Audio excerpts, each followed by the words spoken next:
ઓમ પરાત્મને નમઃ. અધ્યાય 11. વિશ્વરૂપ દર્શન યોગ. શ્રી કૃષ્ણએ અર્જુનને સમજાવેલ આધ્યાત્મિક રહસ્યથી તેનો મોહ નષ્ટ થઈ ગયો. વિભૂતિ વર્ણન પછી અર્જુન ભગવાનને કહે છે કે પુરુષોત્તમ, આપના જ્ઞાન, ઐશ્વર્ય, શક્તિ અને તેજથી યુક્ત ઈશ્વરી ઐશ્વર્યમય રૂપ હું પ્રત્યક્ષ જોવા માંગુ છું. શ્રી કૃષ્ણએ અર્જુનને દિવ્ય ચક્ષુ આપ્યા અને અલૌકિક વિશ્વરૂપ પરમાત્માના દર્શન કરાવ્યા. ભગવાનનું ઈશ્વરી વિરાટ સ્વરૂપ કેવું છે? તે અનેક મુખ અને નેત્રો વાળું, અનેક અદ્ભુત દેખાવો વાળું, અનેક દિવ્ય આભૂષણો વાળું, સર્વ આશ્ચર્યોથી યુક્ત, પ્રકાશમાન, અનંત અને સર્વ તરફ મુખો વાળું હતું. જો આકાશમાં હજારો સૂર્યનું તેજ એકી સાથે પ્રકાશિત હોય તો પણ તે વિશ્વરૂપ પરમાત્માના તેજ આગળ ઝાંખું લાગે. એ સમયે અર્જુને અનેક પ્રકારે વિભાગ પામેલા સમગ્ર જગતને ભગવાન શ્રી કૃષ્ણના શરીરમાં એક સ્થળે રહેલું જોયું. તે પછી આશ્ચર્યચકિત અને હર્ષથી પુલકિત થયેલો અર્જુન વિશ્વરૂપ પૂર્ણ પુરુષોત્તમ ભગવાન શ્રી કૃષ્ણને મસ્તક વડે પ્રણામ કરી હાથ જોડી કહેવા લાગ્યો, હે દેવ, આપના દેહમાં સર્વ દેવોને, ભૂતોને, અનેક સમૂહને, શ્રી બ્રહ્માને, શ્રી શંકરને, સર્વ ઋષિઓને તથા સર્પોને હું જોઉં છું. આપને અનેક બાહુ, અનેક પેટ, અનેક મુખ અને નેત્રવાળા તથા સર્વ તરફ અનંત રૂપવાળા હું જોઉં છું. હે વિશ્વરૂપ, આપના અંત, મધ્ય કે આદિને હું જોઈ શકતો નથી. આપ જ આદિ, મધ્ય અને અંત વિનાના પરબ્રહ્મ છો. આપ પરમ અક્ષર પરબ્રહ્મ છો. આપ આ વિશ્વના પરમ આશ્રય સ્થાન છો. આપને આદિ, મધ્ય અને અંત વિનાના અનેક શક્તિવાળા, અનંત બાહુવાળા, સૂર્યચંદ્ર રૂપી નેત્રવાળા, પ્રદીપ્ત અગ્નિરૂપ મુખવાળા અને પોતાના તેજથી આ વિશ્વને તપાવી રહેલ હું જોઉં છું. ઓમ પૂર્ણમદ પૂર્ણમિદમ પૂર્ણાત પૂર્ણમુદચ્યતે. અર્થાત પૂર્ણ સૃષ્ટિ બની પછી પણ પૂર્ણ શ્રેષ્ઠ રહે છે અને તેના આધારે જગત ચાલે છે, એટલે કે આ પૃથ્વી શેષ ઉપર રહેલી છે. હવે અહીં અર્જુન કહે છે, આપના ઉગ્ર રૂપથી ત્રણેય લોક ભયભીત અને વ્યાકુળ છે. હે મહાત્મા, આપનું આ અદ્ભુત ઉગ્ર રૂપ જોઈ ત્રણેય લોક અત્યંત ભય પામ્યા છે. આ દેવોના સમૂહ આપનામાં જ પ્રવેશે છે. આપનું વિકરાળ સ્વરૂપ જોઈને બધા લોકો અને હું પણ વ્યાકુળ થયા છીએ. રાજાઓના સમૂહ સહિત આ ધૃતરાષ્ટ્રના સર્વ પુત્રો તેમજ અમારા મુખ્ય યોદ્ધાઓ સહિત આ ભીષ્મ, દ્રોણ અને કર્ણ પણ દાઢોથી વિકરાળ લાગતા આપના ભયાનક મુખોમાં ઉતાવળા પ્રવેશ કરે છે. જેમ પતંગિયા પોતાના નાશને અર્થે અગ્નિમાં જઈ પડે છે, તેવી જ રીતે આ લોકો પણ પોતાના નાશ માટે ખૂબ જ વેગપૂર્વક આપના મુખોમાં પ્રવેશે છે. આમ માનવી પણ કર્મને આધીન મૃત્યુને સામેથી વરે છે. જન્મથી જ ધીમે ધીમે મૃત્યુના મુખ તરફ જાય છે. હે દેવ, આપ મારા પર પ્રસન્ન થાઓ. હે વિષ્ણુ, આપનો ઉગ્ર પ્રકાશ સમગ્ર જગતને તેજથી ભરી દઈ તપી રહ્યો છે. મને કહો, આવા ઉગ્ર રૂપવાળા આપ કોણ છો? આપ પ્રસન્ન થાઓ, કેમ કે આપને હું જાણવા ઈચ્છું છું. આપની પ્રવૃત્તિને હું સમજી શકતો નથી. અર્જુનની પ્રાર્થના સાંભળી ભગવાન જણાવે છે, તું ફક્ત નિમિત્ત રૂપ થા. હું લોકોનો નાશ કરનારો, અત્યંત વૃદ્ધિ પામનારો મહાકાળ છું અને લોકોનો સંહાર કરવા અહીં પ્રવૃત્ત થયો છું.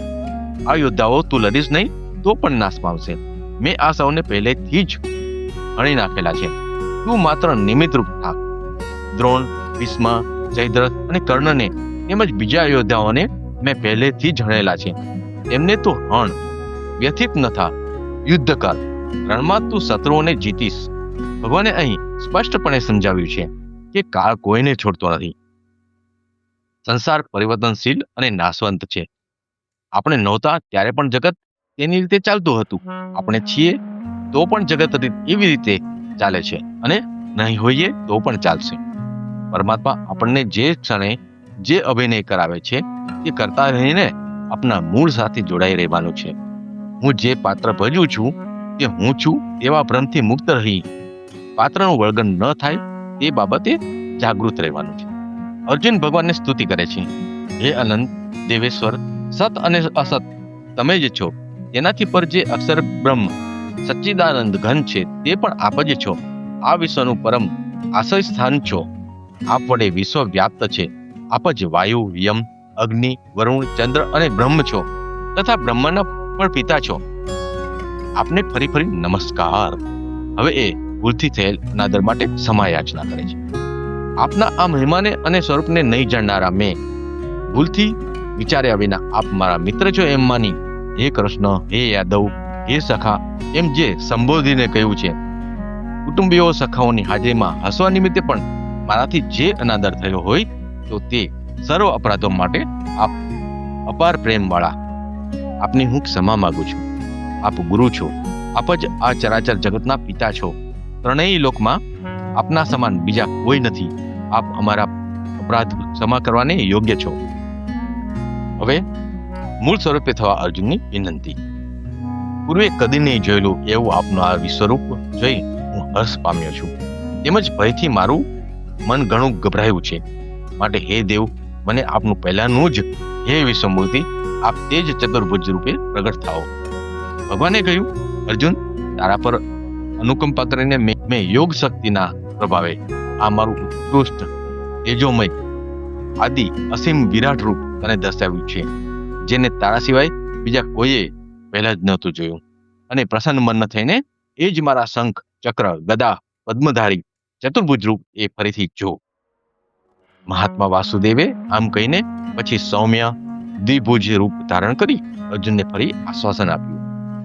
ભગવાનને મનુષ્ય રૂપમાં જોઈ અર્જુન બોલ્યો, હે જનાર્દન, આપના અતિ શાંત અને સૌમ્ય મનુષ્ય રૂપ જોઈ હું ભાનમાં આવ્યો છું અને મારા મૂળ સ્વભાવને સ્થિત ચિત્ત રૂપે પામ્યો છું. હવે અહીં ભગવાન શ્રી કૃષ્ણ કહે છે, હે અર્જુન, મારું જે આ રૂપથી જોયું તેના દર્શન અતિ દુર્લભ છે. જે પ્રકારે તે મને જોયો છે તે રૂપ હું વેદો વડે, જ્ઞાન વડે કે યજ્ઞ વડે જોવાને શક્ય નથી. માત્ર અનન્ય ભક્તિ વડે જ આ પ્રકારે તત્વથી જાણવા, જોવા તથા પ્રવેશ કરવા હું શક્ય છું. જો મનુષ્યને અંતઃકરણ ભક્તિથી તરબોળ બની જાય તો જ મારા અનુગ્રહથી મારા વિશ્વરૂપનું દર્શન થાય. અધ્યાયના અંતે સારરૂપે શ્લોક 55 પ્રભુ કહે છે, મત કર્મ કૃમત પરમો મત ભક્ત સંગવર્જિતઃ નિવેરઃ સર્વભૂતેષુ યઃ સ મામેતિ પાંડવ. એટલે કે આત્માનુભૂતિ માટે 5 બાબતો ભગવાન કહે છે. જે પ્રત્યેક કર્મ કર્તાપણાના અભિમાન વિના માત્ર નિમિત્તરૂપ બની કરે છે એ કર્મ મારી ભક્તિરૂપ જ બની રહે છે. જે મને જ જીવનનો પરમ ધ્યેય માની મારામાં પારાયણ રહેનારો છે, જે આસક્તિ વિનાનો છે, કર્મના ફળમાં આસક્તિ રાખે નહીં, જે નિર્વૈર છે, સર્વ પ્રાણી પ્રત્યે વેર રહિત હોય, જે સંગ વર્જિત છે, જે સંસારથી અનાસક્ત ભાવ કેળવીને મારામાં આસક્તિ કેળવે છે. આત્મયોગ કે આત્માનુભૂતિ સુધી પહોંચવા માટે ભગવાનની ઉપરોક્ત 5 સિદ્ધાંતોને જીવનમાં અપનાવી લેવાની વાત કહી છે અને તે જ આત્મયોગનો અધિકારી બને છે અને ભગવાનને પામે છે. અસ્તુ. સનાતન ધર્મને લગતી આવી માહિતી મેળવવા માટે અમારી ચેનલને લાઈક, શેર અને સબસ્ક્રાઇબ કરો.